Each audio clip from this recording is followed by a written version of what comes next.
السلام علیکم۔ اللہ نے اس دنیا کو کس طرح سے بنایا؟ محترم عزیز دوستو، آج ہم جانیں گے کہ اللہ نے اس دنیا کو کس طرح سے بنایا، تو آپ سے گزارش ہے کہ اسے پورا ضرور سنیں۔ اللہ نے اس دنیا کو کس طرح سے بنایا؟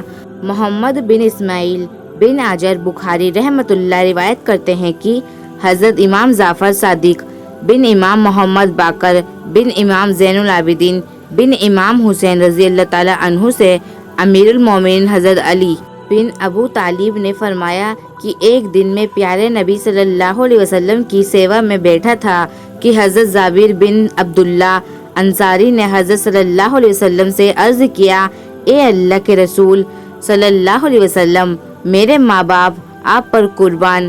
فرمایا کہ اللہ تعالیٰ نے سب سے پہلے کس چیز کو پیدا کیا؟ اللہ کے پیارے نبی نے فرمایا، تمام چیزوں سے پہلے اس خالق پیدا کرنے والے یعنی خدا نے میرا نور پیدا کیا، پھر ہزاروں ورش تک میرا نور اللہ کی قدرت سے اس کی بڑائی دیکھنے اور اس کی تسبیح اور سجدے میں لگا رہا۔ ابن عباس کی روایت ہے کہ وہ نور محمدی 12,000 سال تک خدا کی عبادت میں لگا رہا۔ پھر اللہ تعالیٰ نے اس نور سے ایک موتی پیدا کیا، اس موتی پر اپنی جلالی نظر ڈالی تو وہ موتی اللہ کے روب کے اثر سے پانی پانی ہو گیا، پھر 1000 ورش تک بہتا رہا۔ بعد میں اللہ نے اس کے 10 حصے کیے۔ نمبر 1، پہلے حصے سے عرش بنایا، اس کے 4000 ستون کیے۔ ایک ستون سے دوسرے ستون تک 4000 ورش کی راہ ہے۔ اس کے بعد 4 فرشتے پیدا کیے، ایک آدمی کی شکل میں، دوسرا اونٹ کی شکل، تیسرا کرگس کے روپ میں، چوتھا گائے کے جسم کی شکل میں۔ ان کے پاؤں تحت سرا سب سے نچلا حصہ سے اور مونڈے عرش سے لگے ہوئے ہیں۔ ان کو اللہ نے حکم دیا کہ عرش کو اٹھا لو۔ انہوں نے بہت طاقت لگایا مگر ان سے اٹھ نہیں سکا۔ پھر اللہ کی طرف سے ارشاد ہوا کہ ہم نے تم کو 7 زمین و آسمان کا زور دیا، اٹھا لو۔ پھر انہوں نے طاقت لگا کر اٹھانا چاہا مگر نہ اٹھ سکا۔ اس کے بعد حکم ہوا کہ یہ تسبیح پڑھ کے اٹھا لو، سبحان ذی الملک والملکوتی، سبحان ذی العزتی والعظمتی والہیبتی والقدرتی والکمالی والجمالی والکبریائی والجبروتی، سبحان الملک الحی الذی لا ینام ولا یموت، سبوح قدوس ربنا ورب الملائکۃ والروح۔ جب فرشتوں نے یہ تسبیح پڑھی، اللہ کی قدرت سے عرش اٹھا لیا۔ نمبر 2، دوسرے حصے سے قلم بنایا، اس کی لمبائی 500 سال کی راہ کی اور چوڑائی 40 سال کی راہ کی ہے۔ نمبر 3، تیسرے حصے سے لوح محفوظ حفاظت کی ہوئی تختی بنایا، اس کی اونچائی 100 سال کی اور چوڑائی 100 سال کی ہے، اس کے چاروں طرف یاقوت جڑا ہے۔ پھر قلم کو حکم ہوا، لکھ۔ عرض کیا، مولا کیا لکھوں؟ اللہ کا حکم ہوا، لکھ میرا علم، میری خلقتیں، سرشتی میں۔ عرض کیا، مولا شروع کس طرح سے کروں؟ اللہ کا فرمان ہوا، شروع کر، بسم اللہ الرحمن الرحیم۔ پھر قلم نے بسم اللہ کو 1000 سال میں پورا کیا۔ اس کے بعد اللہ کا فرمان ہوا، لکھو میں معبود ہوں، میرے علاوہ کوئی عبادت کے لائق نہیں، محمد میرے رسول ہیں۔ جس نے میرے فیصلے پر بھروسہ کیا، میری بھیجی مصیبت پر صبر کیا، میری نعمتوں پر شکر کیا اور میرے حکم پر راضی ہوا اور میرے سب نبیوں میں سب سے افضل اور بڑھ کر ہوگا، میرا محبوب ہوگا، میں اس کے صدقے میں گناہگاروں کی بخشش کروں گا۔ اور جس نے میرے فیصلوں پر بھروسہ نہ کیا، میری بلا پر صبر نہ کیا، میری نعمتوں پر شکر نہ کیا اور میرے حکم پر راضی نہ رہا، اسے بھی چاہیے کہ مجھے ہی معبود چنے۔ پھر قلم نے لکھا اور لکھتی چلی گئی، یہاں تک کہ لکھ ڈالا ورشا کی بوندوں کو، پیڑوں کے پتوں کو، ریگستانوں کے ریتوں کو، اور قیامت تک جو جو ہونے والا ہے۔ لکھتے لکھتے جب قلم نے محمد صلی اللہ علیہ وسلم کا نام سنا تو عرض کیا کہ اے خدا، تیرے جیسا اور تیرے برابر کا کوئی نہیں۔ پھر یہ کس بزرگ کا نام ہے؟ آواز آئی کہ یہ نام میرے حبیب کا ہے، وہ مخلوق خاص ہے، میری ساری مخلوق میں سب سے افضل اور بڑا ہے۔ سبحان اللہ، اگر میں اسے پیدا نہ کرتا تو میری قدرت ظاہر نہ ہوتی۔ قلم نے جب یہ آواز سنی تو ہیبت سے اس کا سینہ پھٹ گیا۔ روایت کیا جاتا ہے کہ لوح حرکت میں آئی کہ میرے جیسا کوئی نہیں ہے، کیونکہ مجھ پر خدائی علم لکھا گیا ہے۔ آواز آئی، اللہ ہی ہے جسے چاہتا ہے مٹاتا ہے اور جسے چاہتا ہے رکھتا ہے، اور اسی کے پاس اصل کتاب ہے۔ چوتھے حصے سے سورج، پانچویں حصے سے چاند، چھٹے حصے سے جنت، ساتویں حصے سے دوزخ، نویں حصے سے کرسی، 10ویں حصے سے نور محمدی صلی اللہ علیہ وسلم کو پیدا کیا اور اس نور مبارک کو داہنی طرف اپنی تسبیح و تقدیس میں مشغول رکھا۔ روایت ہے کہ کرسی کے نیچے یاقوت کا ایک دانہ پیدا ہوا، اونچائی اور چوڑائی اس کی 500 ورش کی راہ ہے۔ اس دانے پر اللہ نے نظر ڈالی، ہیبت سے وہ خود بخود پگھل کر پانی ہو گیا۔ اس کے بعد دکھنی اتری ہوا کو پیدا کر کے حکم دیا کہ تم چاروں کونوں پر اس پانی کے موج کرو، جھاگ نکالو۔ پھر اس کی قدرت سے آگ پیدا ہوئی، وہ پانی پر گئی، اس کو دھواں نکل کر کرسی اور پانی کے بیچ میں ہوا پر لٹک گیا۔ اس دھوئیں کو اللہ نے 7 پارہ کیا، ایک پارے سے پانی کا آسمان، دوسرے سے تانبے کا آسمان، تیسرے سے لوہے کا آسمان، چوتھے سے چاندی کا آسمان، پانچویں سے سونے کا آسمان، چھٹے سے مروارید کا اور ساتویں سے یاقوت کا آسمان ہوا۔ ایک آسمان سے دوسرے آسمان کا فاصلہ 500 سال کا راستہ ہے۔ پھر اللہ تعالیٰ نے اپنی قدرت سے اس پانی کے جھاگ سے لال مٹی کی پیٹھ پیدا کی، اسی جگہ جہاں اب خانہ کعبہ ہے۔ اللہ نے اپنی قدرت سے فرشتوں کو پیدا کیا۔ اس کے بعد حضرت جبرائیل، میکائیل، اسرافیل اور اسرائیل علیہ السلام کو حکم ہوا کہ چاروں کونوں میں سے اس مٹی کو پھیلا دو۔ اس کے پھیلانے سے یہ زمین پیدا ہوئی۔ روایت ہے کہ ایک دن عبداللہ بن سلام نے حضرت رسول خدا صلی اللہ علیہ وسلم سے عرض کیا، اے اللہ کے رسول، زمین کو کس چیز سے قرار ہے؟ فرمایا، کاف پہاڑ سے۔ زمین اور آسمان کی ہریالی اسی کا سایہ ہے۔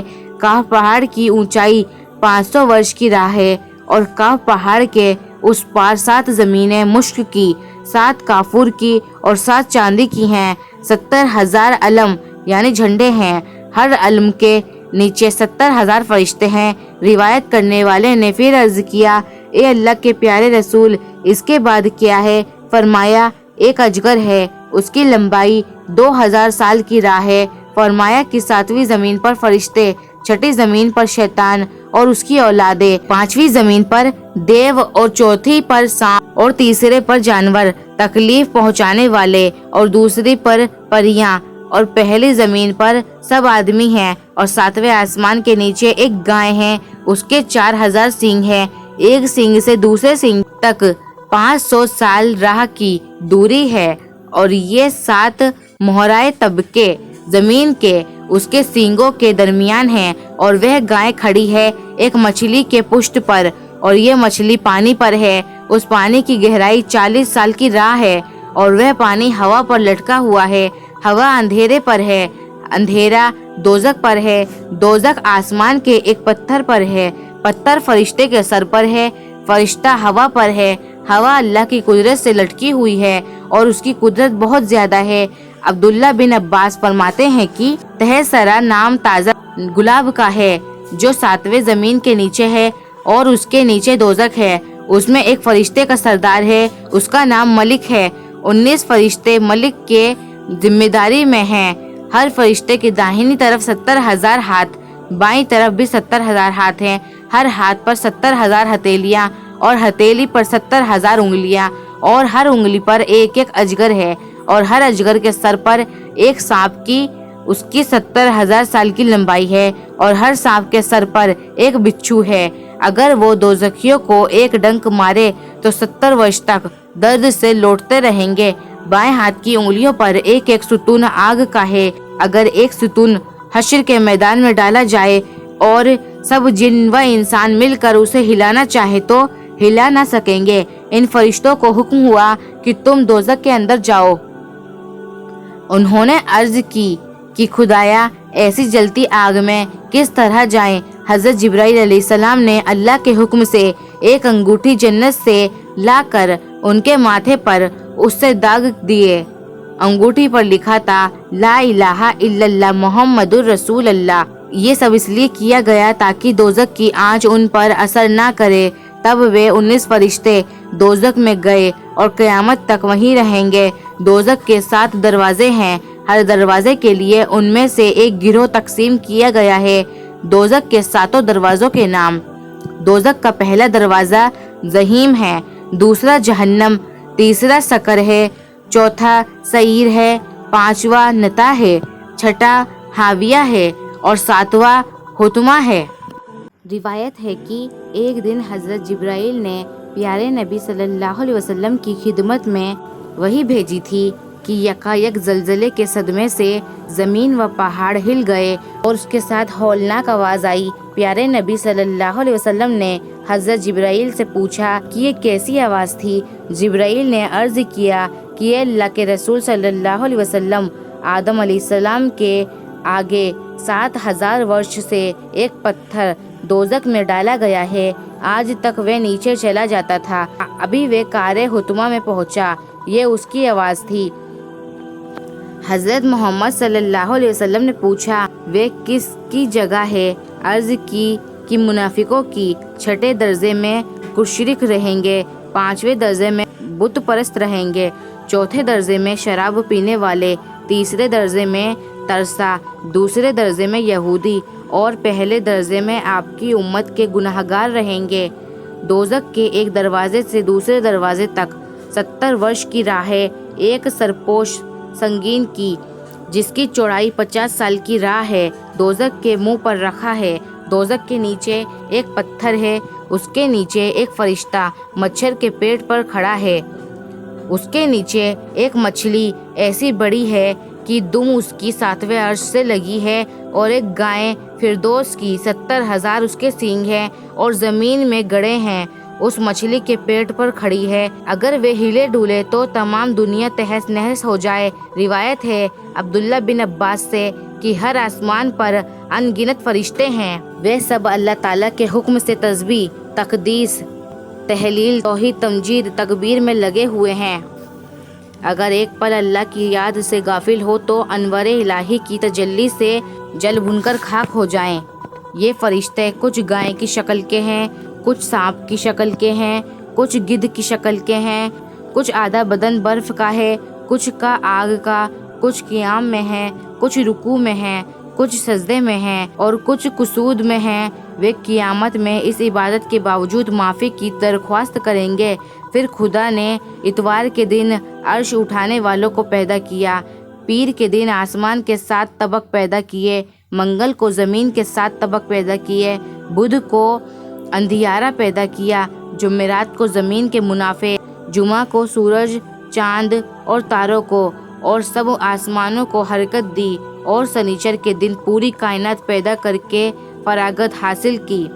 ایک روایت ہے کہ اللہ تعالیٰ نے ریت کو پیدا کر کے ہوا کو حکم دیا تو ایک حصہ اس کا زمین پر اور ایک حصے کو زمین کے اندر لے گئی۔ اس کے بعد بے دھوئیں کی آگ پیدا کر کے اس سے جنوں کی قوم پیدا کی، جنوں سے دنیا بھر گئی۔ ان پر ایک پیغمبر یوسف نام کا بھیجا، جنہوں نے اس پیغمبر کی بات نہ مانی بلکہ اسے مار ڈالا، زمین پر ظلم کرنے لگے۔ تب اللہ تعالیٰ نے حضرت اسرائیل کو اور فرشتوں کے ساتھ بھیجا، انہوں نے سب کو مار کر ان کی گندگی سے دنیا کو پاک کیا۔